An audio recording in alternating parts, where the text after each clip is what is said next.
Então nessa aula a gente vai agora fazer uma análise prática e numérica exatamente do fato de estudo de sinais. A gente vai avaliar aí positivo, negativo, mas eu quero nesse momento, eu não quero avaliar aqui inequações. O método que eu vou usar aqui é exatamente o método para resolver inequações, mas eu não vou trabalhar inequações. Eu vou somente mostrar para vocês onde é positivo e negativo, e no futuro a gente vai trabalhar com a ideia de inequações. Então olha que lindo. A primeira ideia é a condição de existência, ou seja, o domínio aí da minha função. A condição de existência é o que? A parte de baixo do denominador não pode ser zero. Vai ser zero se o meu x ele for igual a 7. Então na verdade aqui o meu x tem que ser diferente de 7. O meu x tem que ser diferente de menos 5. E o meu x tem que ser diferente de menos 3. Então essa é a condição de existência, é o primeiro passo nosso. Agora a gente vai encontrar as raízes todas, na verdade encontramos 3 delas, e vamos colocar a paridade de cada raiz também. Quando a gente olha para os 4 aqui,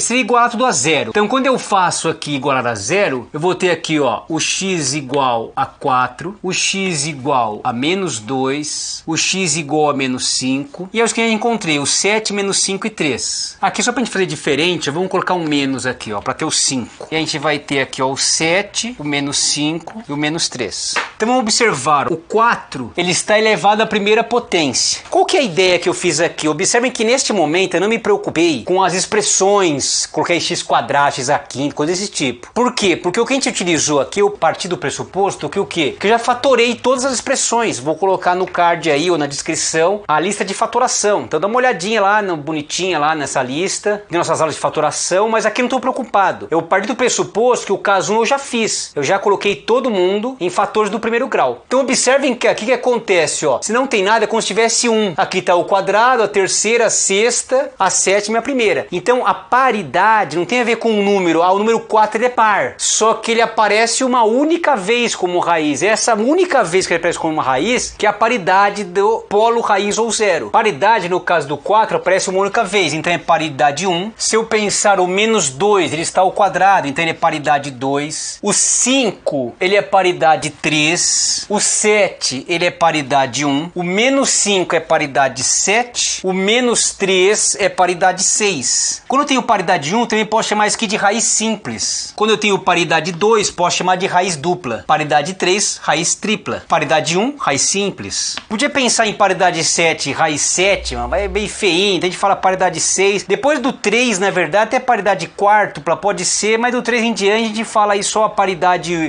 4, 5, 6, 7, mais bonitinho. E veja que a paridade, eu vou colocar sobre o número um P ou um I. Então aqui nós temos o seguinte, nós teríamos uma reta que representaria o meu eixo das abscissas, onde vou colocar todas as raízes. Então veja, vamos começar pela menor aqui, é menos 5, menos 3, menos 2, 4, 5 e 7. Vamos avaliar aqui pela condição de existência quem são as bolinhas abertas. As bolinhas abertas são em 7, em menos 5 e menos 3. Todo o restante, ou seja, o menos 2, o 5 e o 4 são bolinhas fechadas. Então agora vem a parte gostosinha, porque depois que a gente encontrou ou colocou as raízes em fatores do primeiro grau, fatorou, a gente fez a condição de existência, encontrou a paridade das raízes, agora a gente vai fazer o seguinte, veja, o 4 ele é paridade 1, ou seja, paridade ímpar, então eu coloco um I sobre o 4. O menos 2 é paridade 2, ou seja, par, então se é uma paridade par, eu coloco um P sobre o 2. Veja que o 5 é tripla, não é o 5 que é o ímpar, é a paridade, esse IP vai ser na paridade, se for paridade par é P, se for paridade ímpar é I. Não tem a ver com o número, observem, o 4 é um número par, mas a paridade ele é ímpar, então cuidado, o 4 é par, vai ser par, não, paridade, ele aparece quantas vezes? Menos 3, vamos na sequência daqui, o 5 é ímpar, a paridade dele, porque é paridade 3. O 7 é uma vez, então é ímpar também. O menos 5 é 7 vezes, então é ímpar. O menos 3 é 6, então ele é par. Então agora o que eu vou fazer aqui, eu vou escolher um valor que está entre as raízes para poder jogar nesta expressão no valor de x e saber se vai ser positivo ou negativo. Por exemplo aqui, se a gente olhar tem um valor legal, sempre procura os menores possíveis. O 0 é sempre o primeiro que você vai procurar. Se o 0 não é raiz, ótimo. Por quê? Porque eu posso, bem neste intervalo aqui, entre o menos 2 e o 4, eu posso colocar o x igual a 0. Se eu fizer isso, olha que bonitinho. bonitinho. Neste momento não importa o cálculo, quanto é o valor, importa o sinal. Então aqui, ó, se eu colocar zero em toda a expressão, nós vamos ter isso aqui. No lugar disso vai entrar zero, então ficaria menos 4. Vai entrar zero, ficaria 2 ao quadrado. Vai ficar o menos 5 à terceira. Vai ficar o menos 7. Vai ficar o 5 à sétima. Vai ficar o 3 à sexta. Não importa o valor aqui. Não vai fazer lá 2 ao quadrado, 5... Não faz essas contas, porque só importa o sinal, se é positivo ou negativo. Então eu vou olhar isso aqui da seguinte forma, ó. Eu vou olhar como se fosse aqui. É um menos, é um mais ao quadrado, é um menos à terceira, é um menos, é um mais à sétima e é um mais à terceira. Então a minha análise aqui é o sinal e não o valor. Então vamos pensar como ficaria, ó. Então ficaria menos, um mais ao quadrado é o próprio mais com mais é mais. Se eu pensar o menos elevado ao número ímpar, vai dar negativo. O menos, um mais à sétima e um mais à terceira. Então o que importa aqui é o sinal, se vai ser positivo ou negativo. Então veja que aqui, ó, ficou menos com menos vai dar mais, com mais, mais. Menos com mais vai dar menos, menos com mais vai dar menos. Observe que na divisão, sinais diferentes vai dar menos. Então isso aqui, ó, é negativo. Então se eu fosse avaliar o f de 0, isso aqui tá dando menor do que 0. Então olha que bonitinho, ó. Se ele é menor, então, ó, neste local aqui é o menos. Agora, olha que da hora. Quando você passa pelo P, você permanece o sinal. Passei por um P, vou permanecer o sinal. Quando eu passar por um I, eu vou inverter, ó. Menos vai ficar mais. Olha que da hora. Aqui, ó, passei por um I, vai inverter. Passei por um I, vai inverter. Passei por um I, vai inverter. Olha que bonitinho.